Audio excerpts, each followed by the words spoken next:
Corona कल आगर कल। मैं अगले 5 मिनट को बताऊंगा कि स्थिति क्या है, फिर उसके बाद मैं आपको बताऊंगा करना क्या है। दो चीजें हैं, क्या है, करना क्या है।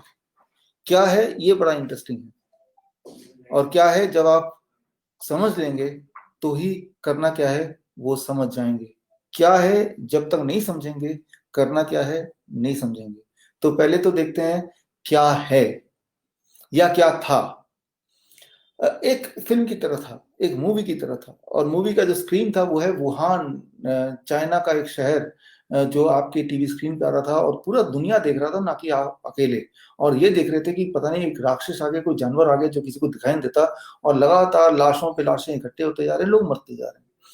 फिर वहां से जो भी खबर आ रही थी वही खबर पे निर्भर करके हम अपना अंदाजा लगा रहे थे कि वो राक्षस का चेहरा कैसा होगा, दिखता कैसा होगा, कितना बड़ा होगा, कितना खतरनाक होगा। ये सारा कुछ जैसे आप अपने घर पे बैठ के इमेजिन कर रहे थे वो टीवी को देख के जनवरी महीने में।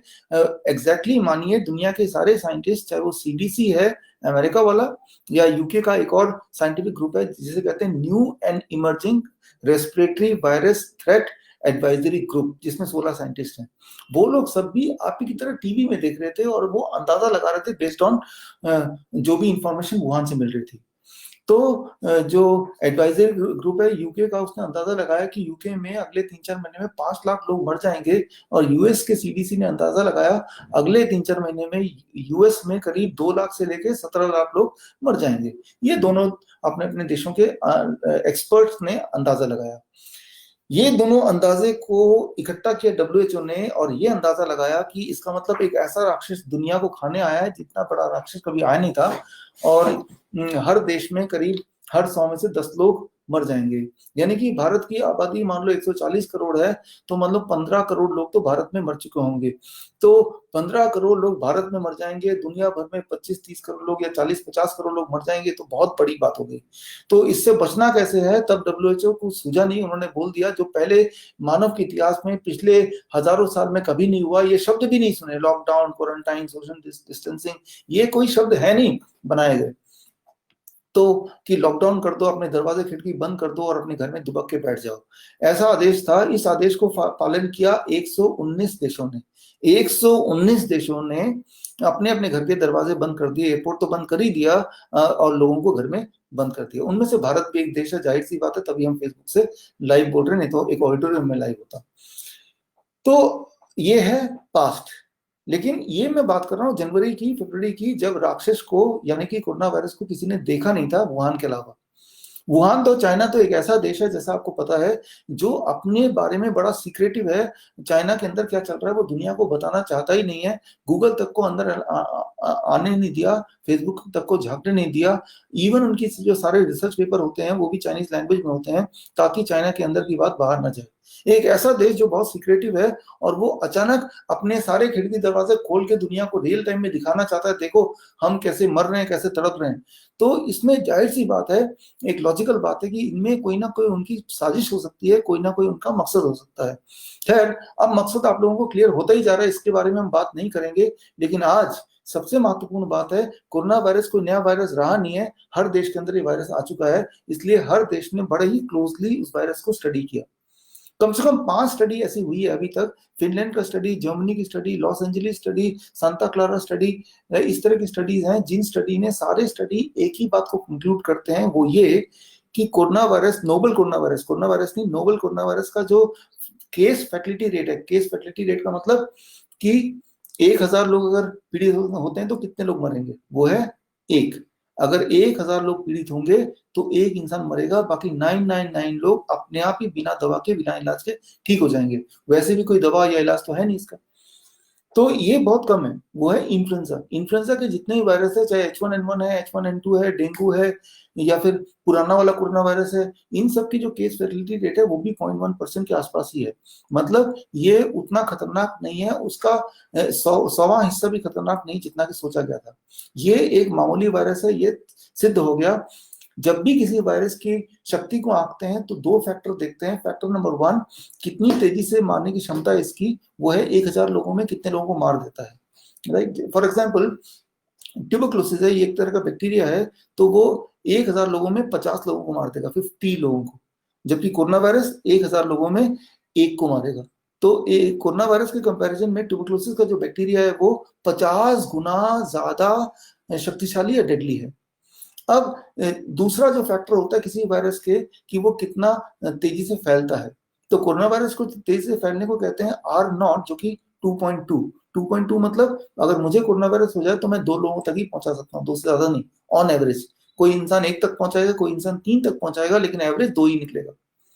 कॉमन कोल्ड का भी यही है, खांसी जुकाम का। अगर आपके घर में खांसी किसी को हो जाए, जुकाम हो जाए, घर के 4 मेंबर में 2 को हो जाता है, 2 को नहीं होता। ऐसा नहीं कि जितनी बार किसी को जुकाम होता है उतनी बार सबको जुकाम हो जाता है, ऐसा नहीं है। चाहे चारों लोग एक साथ ही रह रहे हो, 4-5 लोग एक साथ रह रहे हो, तब भी। तो जुकाम का जो फैलने की शक्ति है वो भी 2 है, कोरोना वायरस की जो फैलने की शक्ति वो भी 2 है, राइट। कोरोना वायरस की जो मारने की शक्ति है वो किसी भी इन्फ्लुएंजा वायरस के मारने की शक्ति उतनी ही है। यानी कि कोरोना वायरस बिल्कुल भी ताकतवर नहीं है जितना सोचा गया था। तो जब सोचा गया था तब लॉकडाउन बहुत ही लॉजिकल लग रहा था, क्योंकि आफ्टरऑल इतना बड़ा राक्षस आ रहा है तो घर में छुपना ही बेहतर है। लेकिन अब जबकि ये पता चल चुका है ये राक्षस नहीं है, ये तो मामूली सा एक वायरस है, इसके बावजूद भी अभी लॉकडाउन है, राइट। और लेकिन एक इंपॉर्टेंट बात मैं बता देता हूँ, दुनिया में करीब 21 देश ऐसे हैं, 21 कंट्रीज हैं पूरे दुनिया में, चाहे वो यूरोप हो, चाहे अमेरिका हो, चाहे ऑस्ट्रेलिया हो। हर कॉन्टिनेंट में ऐसे कुछ देश हैं जहां पे लॉकडाउन नहीं हुआ है, इवन सोशल डिस्टेंसिंग नहीं हुई है, इवन स्कूल भी खुले हुए हैं। तो लेकिन कोरोना वायरस वहां भी पहुंचा है, कई देशों में तो भारत से पहले ही पहुंचा है, राइट सर। ये दुनिया में देखा गया है कि ऐसे 21 देश जहां पे कोरोना वायरस पहुंचने के बावजूद भी उन्होंने लॉकडाउन नहीं किया है, वहां पे मृत्यु दर कुछ ऐसा है कि हर 15,000 में पॉपुलेशन में, अब मैं मोर्टेलिटी रेट बोल रहा हूँ, केस फर्टिलिटी रेट की बात नहीं कर रहा, हर 15,000 में एक कोरोना वायरस का पेशेंट मरता है। जबकि जिन देशों में लॉकडाउन हुआ है, भारत भी उनमें से है, पूरे दुनिया के सारे देश 119 देशों की टोटल पॉपुलेशन कर लें तो उनमें जितने लोग मरे हैं उसकी पॉपुलेशन कर लें, 4,10,000 लोग मरे हैं, राइट। तो वो बन जाता है हर 93,000 लोगों में एक ये हर 15,000 लोगों में एक आदमी मरा है। और जिन देशों में लॉकडाउन नहीं हुआ उनमें हर 93,000 लोगों में एक आदमी मरा है। Let me correct it. तो बोलने का मतलब ये है कि आज हमारे पास 2 डेटा है, एक ऐसे देश जहां पे लॉकडाउन नहीं हुए वो है 21 कंट्रीज, और ऐसे देश जहां पे लॉकडाउन हुए हैं वो है 119 कंट्रीज। जहां पे लॉकडाउन हुआ है वहां मृत्यु दर भी ज्यादा है, जहां पे लॉकडाउन नहीं हुआ है वो मृत्यु दर भी कम है। बोलने का मतलब है कि लॉकडाउन को सोल्यूशन नहीं हो सकता। और कब तक लॉकडाउन करेंगे आप? क्यों आपको लगता है कोरोना वायरस भाग जाएगा? देखिए, दुनिया में कोई भी वायरस जो आया है वो कभी भाग के वापस नहीं गया, वो रहा है दुनिया में। तो कोरोना वायरस रहेगा चाहे हम और आप रहे ना रहे। तो कब तक लॉकडाउन करेंगे? आप सोच रहे हैं जब तक वैक्सीन ना आ जाए। देखिए, कोरोना वायरस एक आरएनए वायरस है, और आरएनए वायरस का वैक्सीन नहीं हो सकता। एचआईवी भी एक आरएनए वायरस है। एचआईवी 1984 में आया था, डिटेक्ट हुआ था, डिस्कवर हुआ था, तब से लेकर अभी तक एचआईवी की वैक्सीन बनाने की कोशिश की जा रही है, लेकिन अभी तक वैक्सीन बन नहीं पाया। तो चाहे लोग कुछ भी कहें, साइंटिस्ट कुछ भी कहते रहे, सच्चाई तो यह है कि आरएनए वायरस का वैक्सीन बनता ही नहीं है, क्योंकि आरएनए वायरस जो है वो अपना स्टेट बार बार बदलता रहता है, और जो भी चीज बार बार बदलती रहती हो उसका टूल या उसका वेपन, उसका औजार बन ही नहीं सकता है। इमेजिन कीजिए, आप एक चिड़िया, आपका दुश्मन है, चिड़िया को मारने के लिए गुलेल बनाते हैं, जब तक आप गुलेल से एम करते हैं तब तक वो चिड़िया बदल के एक शेर बन जाता है। अब शेर को मारने के लिए पिस्तौल बनाते हैं, जब तक वो शेर को मारने के लिए आप एम लेते हैं वो शेर बदलता है, एक मच्छर बन जाता है। तो पिस्तौल से मच्छर तो मरेगा नहीं। बोलने का मतलब यही है कि आरएनए वायरस जो होते हैं वो बहरूपी हैं, बार बार बदलते रहते हैं, और जो चीज बदलती रहती है उनका वैक्सीन या उनकी दवाइयां नहीं बनाई जा सकती हैं। और बन भी जाएगा कमर्शियल पॉइंट ऑफ व्यू से तो उसका फायदा नहीं होने वाला है, नुकसान जरूर होने वाला है। क्योंकि जब भी वैक्सीन आपकी बॉडी में जाता है, साथ में कोई कई सारे ऐसे केमिकल जाते हैं जो आपकी इम्यूनिटी से छेड़छाड़ करते हैं, और हमारा इम्यूनिटी इतना कॉम्प्लेक्स है कि जिसको इंसान ने अभी तक 1% भी नहीं समझा है। तो ऐसे में वैक्सीन लगाना एक बहुत खतरनाक खेल हो सकता है, हमारे खुद के साथ खिलवाड़ हो सकता है।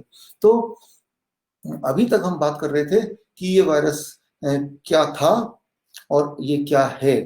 तो फिलहाल कंक्लूजन ये है कि वायरस एक नॉर्मल वायरस है, इससे मरने की क्षमता बढ़ती नहीं, ज्यादा नहीं है, बहुत थोड़ी सी है। अब है कि क्या करें, कैसे प्रिवेंट करें, करना क्या होगा? करना ये होगा कि लॉकडाउन कोई सोल्यूशन है नहीं, ये तो मैंने बता दिया।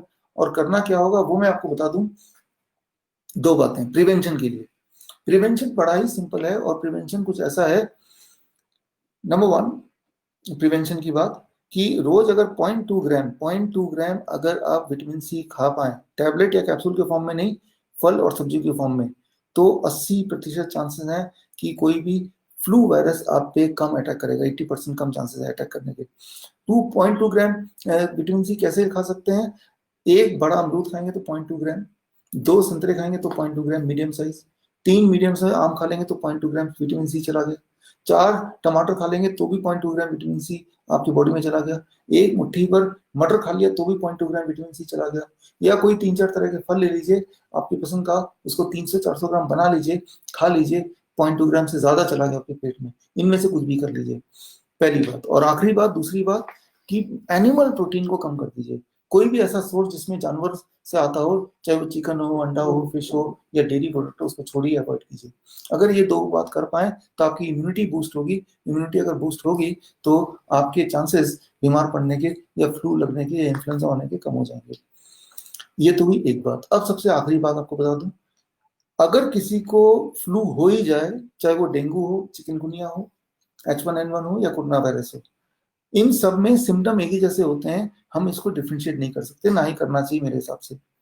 तो अगर आपके पास फ्लू सिम्टम आता है, फ्लू सिम्टम मतलब कि फीवरिश लग रहा है, टेम्परेचर लग रहा है या लग रहा है, दोनों में से सेम बात है, नंबर वन। नंबर टू, खांसी खांसी लग रहा है। नंबर थ्री, कमजोरी महसूस हो रही है। ऐसा कुछ भी अगर हो, जैसे ही ऐसा पहला सिम्टम आए, आपको 3 स्टेप डाइट लेना है।